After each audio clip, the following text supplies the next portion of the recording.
નમસ્કાર વિદ્યાર્થી મિત્રો, આપણે એક્ટિવ પેસિવ વોઇસમાં સાદો વર્તમાન, સાદો ભૂતકાળ, સાદો ભવિષ્યનું એક્ટિવ પેસિવ કઈ રીતે થાય તે શીખ્યા. હવે આગળ જોઈએ.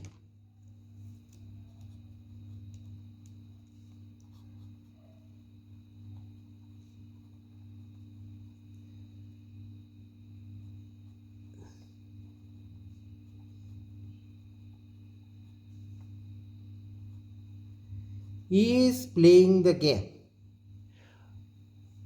તો આપણે જે સિસ્ટમ છે કે એક્ટિવમાંથી પેસિવ જે થાય એમાં કોઈ પણ ટેન્સ હોય એ કર્તા કર્મ સ્થાને, કર્મ કર્તા સ્થાને અને ક્રિયાપદનું ભૂતકૃદંત આ કોમન રહેશે. તો આપણે ફરીથી જોઈ લઈએ તો the game is being played by him. તો આપણે જોઈએ છીએ કે અહીં બીંગ શબ્દ એ વધારાનો આવે છે. પહેલી તો વસ્તુ આ ટેન્સ જોવાનો થાય. તો ટેન્સમાં આપણે જોઈ શકીએ છીએ કે કોઈ પણ ક્રિયાપદને આઈએનજી હોય તો ચાલુ કાળ હોય. કન્ટિન્યુઅસ ટેન્સ કે પ્રોગ્રેસિવ ટેન્સ કહી શકાય. ક્રિયાપદને આઈએનજી લાગ્યું એટલે સમજવાનું કે એ કન્ટિન્યુઅસ ટેન્સ છે. હવે જો આઈએનજી સાથેની આગળ ટુ બીનું ક્રિયાપદ એમિઝા હોય તો વર્તમાન હોય, વોઝ વેર હોય તો ભૂતકાળ હોય, અને સેલ વિલ અને બી હોય, સેલ વિલ હોય તો એ ભવિષ્ય હોય. હવે આપણે આગળ જોઈ શકીએ છીએ. તો આ આઈએનજી એટલે ચાલુ કાળ અને એમાં ઈ છે એટલે ચાલુ વર્તમાન, જેને આપણે કહીએ કન્ટિન્યુઅસ પ્રેઝન્ટ ટેન્સ. હવે આપણે જોઈ શકીએ છીએ તો બીંગ વધારાનું આવે છે. બીજું વાક્ય દાખલા તરીકે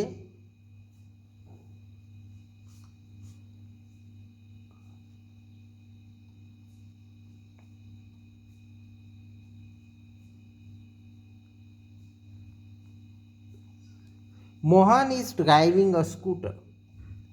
તો અ સ્કૂટર ઇઝ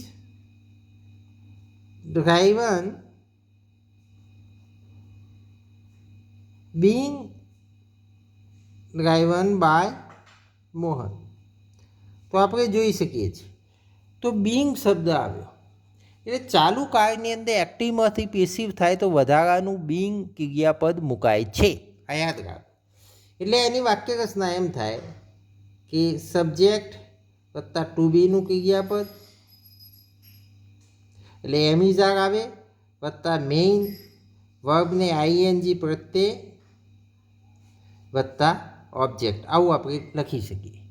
આ એક્ટિવ થયું ચાલુ વર્તમાનનું.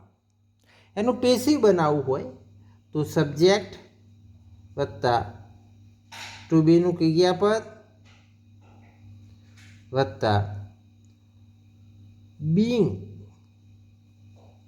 પેલામાં બી આવતું હતું ને આમાં બીંગ, ચાલુ ટેન્સ દર્શાવવા માટે આઈએનજીનું રૂપ સહાયકારી ક્રિયાપદ લેવામાં આવે વત્તા આ જે મૂળ ક્રિયાપદને આઈએનજી છે એનું ભૂતકૃદંત વત્તા બાય વત્તા ઓબ્જેક્ટ. તો આ પેસિવ રચના થઈ. આ યાદ રાખી, આ પેસિવ રચના થઈ. આ જ રીતે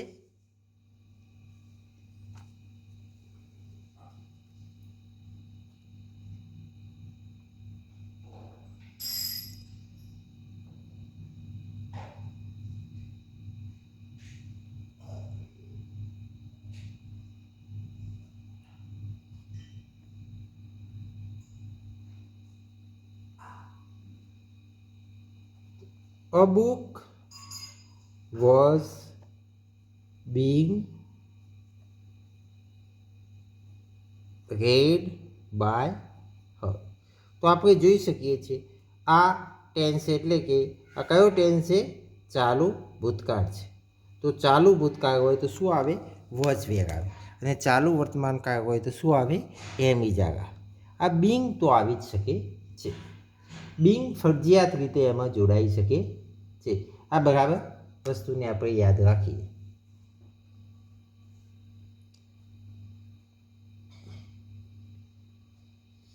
my father was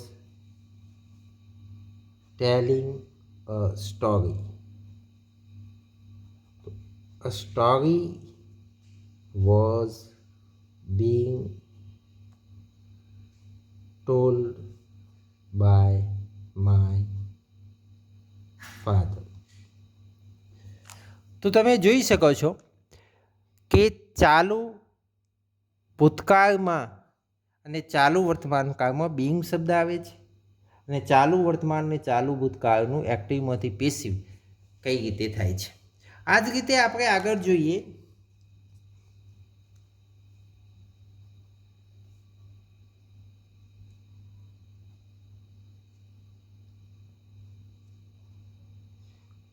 peon has રંગ ધ બેલ. તો જે સિસ્ટમ છે તો એની જ કર્તા કર્મ સ્થાને, કર્મ કર્તા સ્થાને the bell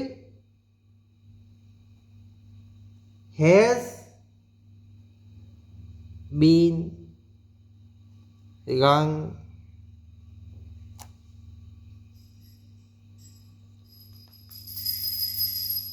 by the bell. તો તમે જોઈ શકો છો વિદ્યાર્થી મિત્રો કે ધ બેલ હેઝ બીન રંગ બાય પ્યુન. તો આ જે ટેન્સ છે હેઝ રંગ એટલે કે એના ઉપરથી આપણને ખ્યાલ આવે તો પૂર્ણ વર્તમાન છે. તો પૂર્ણ વર્તમાન કાળમાં એક ફાયદો આપણને એ થશે કે કોઈ પણ પૂર્ણ કાળ હોય તો એમાં ભૂતકૃદંત જ આવે, પાસ્ટ પાર્ટિસિપેટ આવે. એટલે આપણે પાસ્ટ પાર્ટિસિપેટ બદલવાનો કોઈ પ્રશ્ન રહેશે નહીં. ચલો આગળનો આપણે અભ્યાસ કરીએ.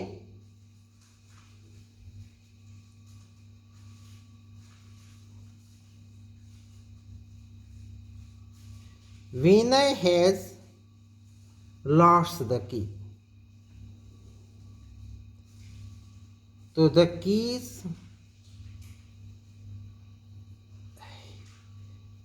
have been lost by Vinay. તો તમે અહીં જોઈ શકો છો કે ભૂતકૃદંત જ હોય છે. એટલે પૂર્ણ ટેન્સમાં એક મોટો ફાયદો આપણને એ થાય એ પૂર્ણકાળની વાક્ય રચનામાં ભૂતકૃદંત આવે છે એટલે આપણે એ જ ભૂતકૃદંત મૂકવાનું થાય. અહીં હેવ હેઝ જો કર્તા તરીકે હી સી ઇટ હોય તો હેજ આવે અને બાકી બધા એટલે કે આઈ વી યુ દે હોય તો હેવ આવે. વત્તા બિન શબ્દ વધારાનો મુકાય છે. બિન એ ભૂતકાળનો દર્શક એટલે પાર્ટિસિપેટ દર્શક એ શબ્દ આવેલો છે, ક્રિયાપદનું રૂપ આવેલું છે. તો Vinay has the key have been lost by Vinay. તો આપણે જોઈ શકીએ છીએ કે કોઈ પણ ટેન્સ હોય આપણે સામાન્ય રીતે એનો અભ્યાસ કરી શકીએ છીએ કે ભાઈ કોઈ પણ ટેન્સ હોય તો એ કર્તા કર્મ સ્થાને, કર્મ કર્તા સ્થાને, ક્રિયાપદનું ભૂતકૃદંતનું રૂપ આ કોમન વસ્તુ છે. હવે આપણે આગળ જોઈએ.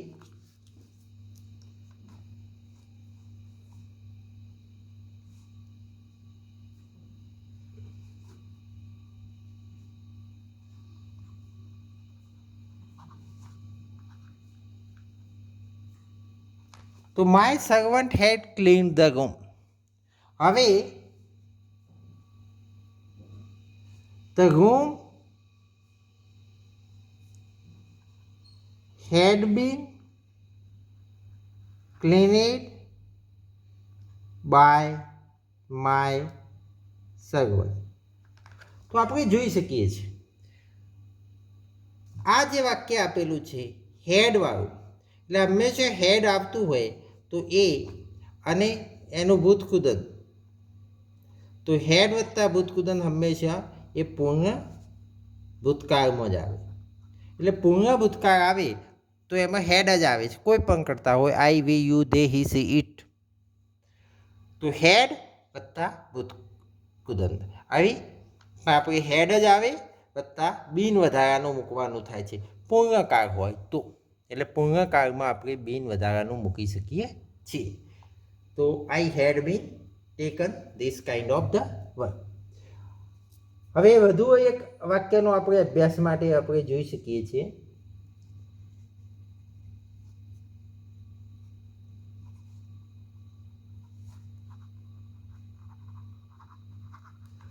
They had won the match.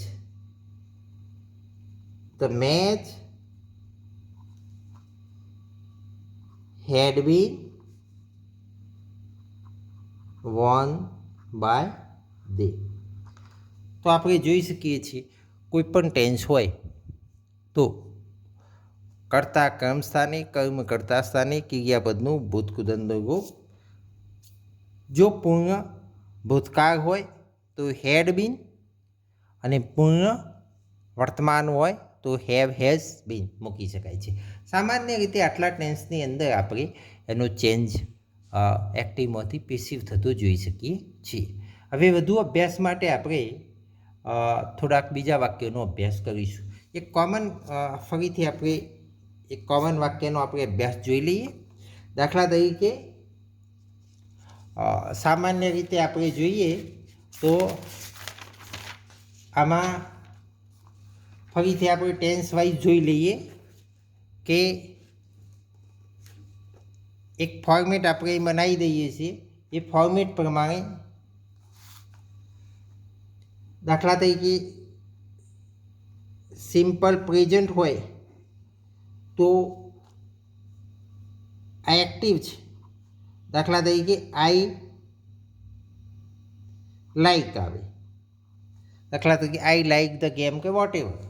તો એનું પેસિવ કયું હોય તો ટુ બીનું ક્રિયાપદ એટલે કે એમ ઇઝ આર, અને હંમેશા શું આવશે લાઈકડ. આ એક ફોર્મેટ યાદ રાખીશું આપણે તો ઇઝીલી આપણે એક્ટિવ પેસિવને સમજી શકીશું. ચલો એ જ રીતે આપણે જોઈ લઈએ.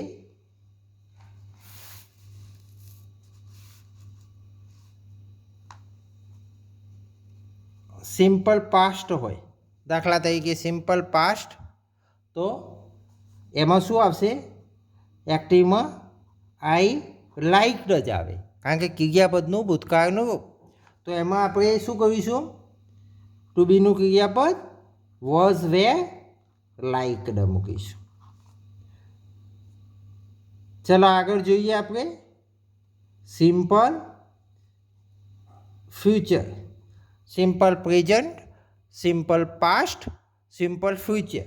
તો સિમ્પલ ફ્યુચરમાં શું આવે આઈ, શેલ અથવા તો વિલ, અને મૂળ ક્રિયાપદ લાઈક.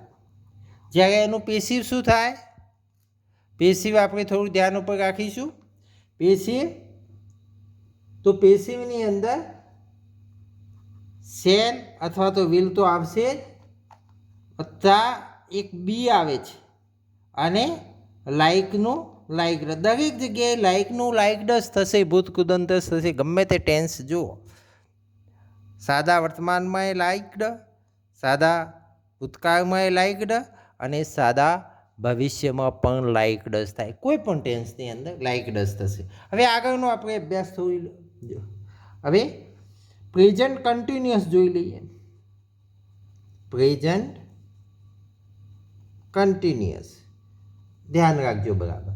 તો પ્રેઝન્ટ કન્ટિન્યુઅસમાં શું આવે, દાખલા તરીકે કરતા આપણે આઈ લઈએ તો આઈ એમ ઇઝ આર, અને લાઈકને આઈએનજી લાઇકિંગ, હંમેશા આઈએનજી વાળું ક્રિયાપદ આવે.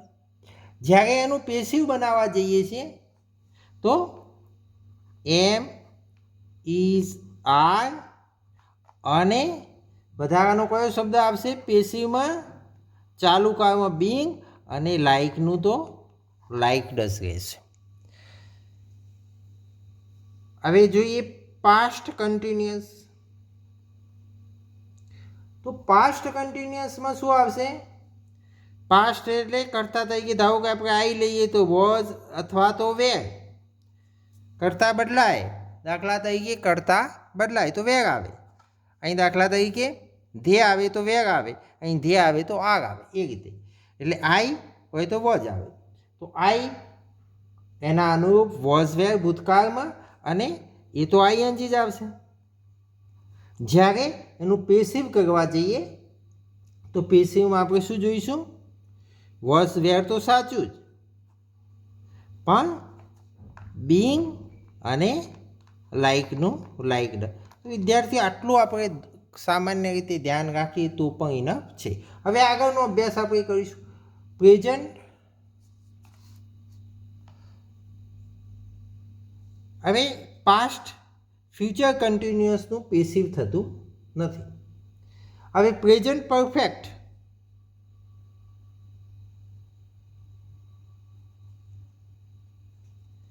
પ્રેઝન્ટ પરફેક્ટમાં આપણે જોઈએ તો હંમેશા શું આવે? કર્તા તરીકે આવી તો હેવ અથવા હેઝ, હી સી ઇટ હોય તો હેઝ આવે, અને ભૂત કુદંત જ આવશે. લાઇકડ જ, અહીં જો ફાયદો આપણને થઈ જશે, લાઇકડ જ આવશે. કારણ કે પૂર્ણકાળમાં ભૂત કુદંત જ આવે, લાઇકડ. તો અહીં પણ એના અનુરૂપ હેવ અથવા હેઝ અને બીન શબ્દ અહીં વધારાનો આવશે, અને લાઇકનું લાઇકડ. હવે પાસ્ટ પરફેક્ટ.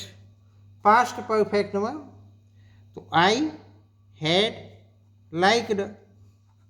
તો આમાં હેડ બીન લાઇકડ. તો હેડ જ આવે છે, કોઈ પણ કરતા હોય તો પણ હેડ જ આવે, પેલામાં હેવ હેજ આવે. અને ત્રીજી રચના અને અગત્યની ફ્યુચર પરફેક્ટ. તો આમાં આઈ શેલ અથવા તો વિલ